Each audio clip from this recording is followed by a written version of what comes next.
Hello everyone, my name is Brian Bourgeon and welcome back to another video. In tonight's video, I want to talk about Formula 1.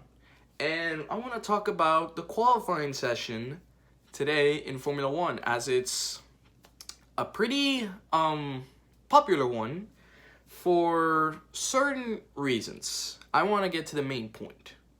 Daniel Ricciardo in an ALPHATAURI that's been relatively slow, to be honest. It's been like the 6, 7 fastest car. Outqualified Sergio Perez in a Red Bull. In the same Red Bull that Max Verstappen has been winning races every single weekend.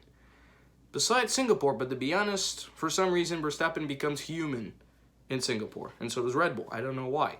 But the fact that Daniel Ricciardo in an ALPHATAURI outqualified Sergio Perez at his home track is bad. And I think I'm being very light about this. It's terrible, horrific, extremely bad for Sergio.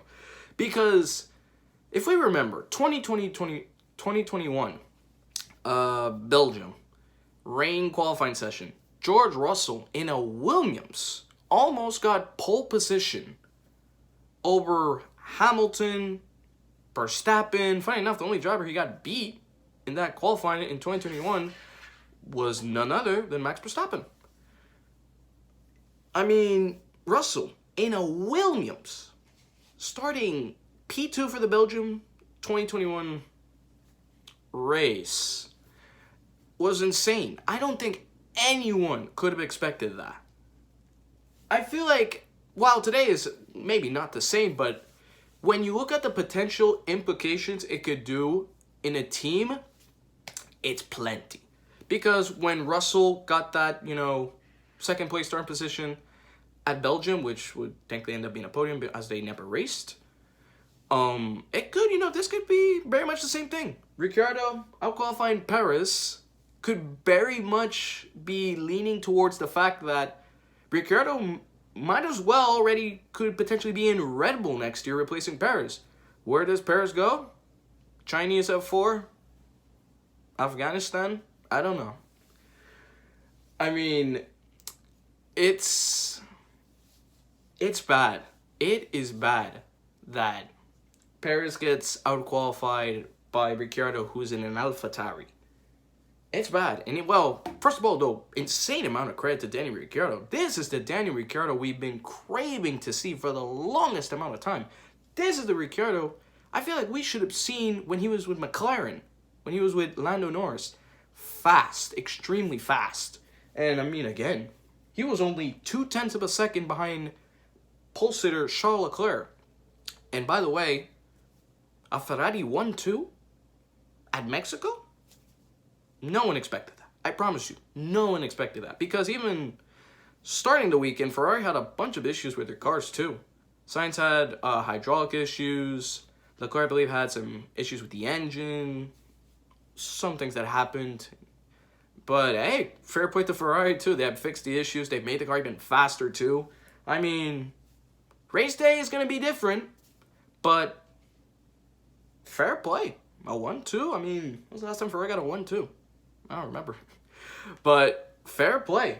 Fair freaking play. Verstappen got 3rd place. There was going to be something about penalties, but let's be real. FI is not going to penalize Red Bull.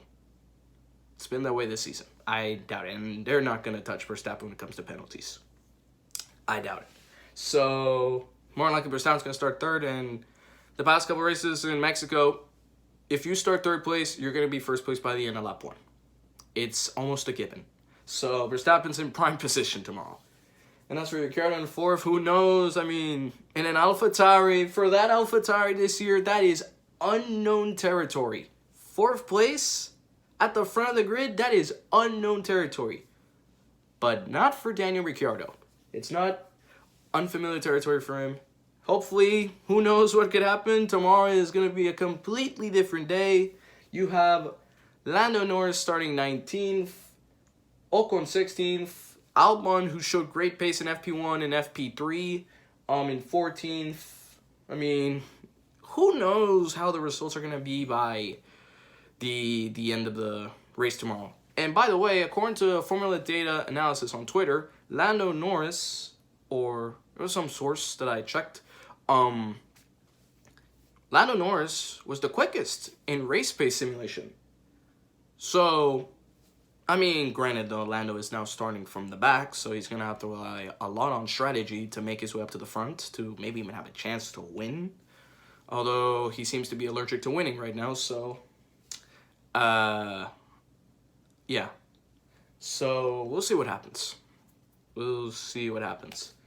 But again, hopefully for Lando, a great race is ahead of him tomorrow. He can bounce back, maybe get some points, top 5. I mean, that McLaren is easily the second fastest car on the grid.